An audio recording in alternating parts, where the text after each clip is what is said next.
وەکو وەزعی ئەمنی وەزع ئێستا لە ئێستادا باشە تا ڕادەیەک وەزعی ئەمنی دڵڕاوکێ خەڵک بەردەوامە. دۆخی کوردی ئەم شارە باسەکەم لە ڕوو ئەمنیەوە لە ڕووی سیاسیشەوە ئێمە خۆمان سەر بە کوردستانین، بەڵام ئەو ئیهتیمامی کە ئەیدەنە ناوچەدا بڕاوەکان و دووس خوڵمات و بە تایبەت لە دوای ئەو لێقەمانە گەورەی کەوا ئەو کارەساتی کە بەسەری هات تا ئیستاکە بە شێوەیەکی کەمیش بەدەنگیانەوە نەهاتوون.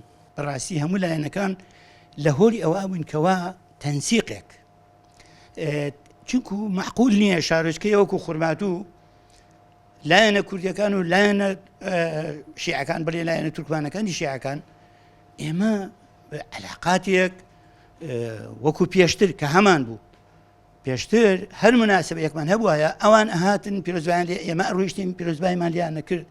لە دوای 16 ئۆکتۆبرەوە ئێمە زۆر هەوڵماندا، ئێمە هەوڵماندا بەڕاستی هیچ لایەنێک تەقسیری نەکرد، هەوڵماندا بۆ ئەوەی دروستکردنی پەیوەندیەک لەگەلیانە هەم ئەوان مستەفید بن هەم خۆمەشمان.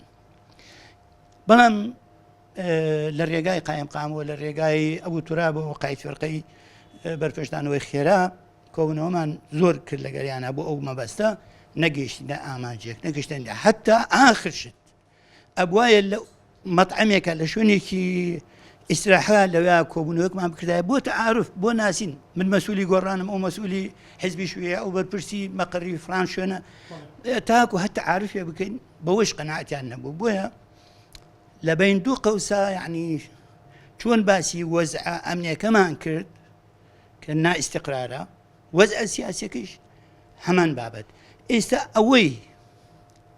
ئەوەی کە ئێمە مەترسیمان هەیە لە قیادەی خۆمان قیادەی کوردی کە ئەوەنە ئیهتیمام هەنە پۆست و دەسەڵاتێک ئەگەر بێت و بەیانی وەزعێکی تازە گۆڕانکاریی تازە بەعام بێتە پێشەوە ئەوەنە لە هۆڵی ناوچەدا براوەکانە نین کەوا بێنە هانامانەوە کەوا شتێکمان بۆ بکەن. ئیستا هیچ شێوازێکی وان نەماوە شارۆچکەیەکی و خوڕماتوو یان ناوی شیعە یان ناو کوردستان ئەو شارە قایمقام و حکومەتە خۆجێیەکەی مسەیتر بێوەسە نەخێر ئەمە دەستێکی سیاسیە، ئەمە هیچ گومانیتیان نییە. ئەو دەست سیاسی وەڵڵاهی خۆی بەعام ئەحزاب بە شیعەکان و ئەحزاب سیاسیەکان مربوطن بە ئێرانەوە ئەو خۆ ناشاردێتەوە شتێکی وازحە. پرۆسەی تعریب پرۆسەیەکە ئاگای من بگەڕێنەوە بۆ مێژوو ئەبینین لە کاتی هاتنی حەزبی بەعەس ئەو پرۆسەیە دەستی پێکردووە بە مەنهەج بە مەنهەج ئەم پرۆسەیە هەتا ئێستاکەش بەردەوامی هەیە.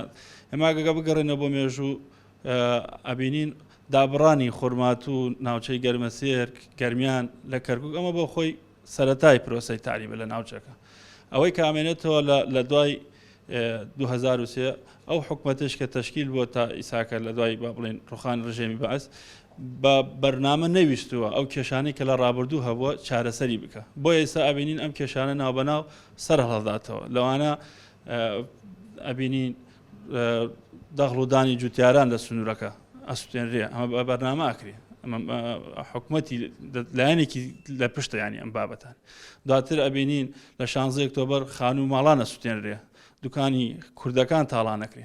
ئەمانە هەمووی لە چوارچەوەی ئەو بەرنامەیە کە ئەم دەسەڵاتدارانە لە عێراقا حکومڕانی ئەکەن بە بەرنامە جێن بەو شکڵەت جێبەجێ ئەەکەن بەسەر خەڵکە بۆ ئەوەی کە کورد لە ناوچەکە چۆڵ ئەم ناوچەیە چۆڵ بکە کە سەدان ساڵە کورد حزوری هەیە لەم ناوچێ. ئەمە پلانگێڕیە ئەم پلانگێڕیە وەکوتم تاریخ لە ڕووی تاریخیوە لە سەردەمی حزبی بەعەس هاتە سەر حکوم تا ئێستاکەیشە بەردەوامی هەیە. ئەوەی کە هەیە ئێمە قەناعەتمان وایە بۆ خۆمان ئەمە تەنها هاوڵاتی سادە ناتوانێت ئەم بابەتان جێبەجێ بکە ئەگەر دەسەڵاتێکی سیاسی لە پشتی نەبێ.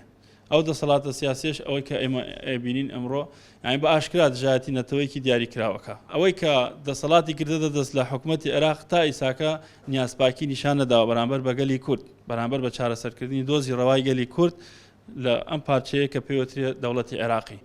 ئەو نەهجەی کە حکومەتی عێراقی هەیەی هەمان ئەو نەهجەیە کە تورکیا جێبەجێیەکە کە دەوڵەتی سووریا جێبەجێیەکە بەرامبەر بە کوردەکان. ئەمە چۆن ڕوبەڕووبینەوە بە یەکڕیزی لایەنە کوردستانیەکان بەڕاستی بە بەرنامە ئەمە بە مزایدەی سیاسی ناکرێت لایەنێک خۆی بکاتە خاوەنی ساحێبی بابەتەکە و لە کۆتاییش ئێمە هیچمان دەست نەکەوتووە تا ئێستا.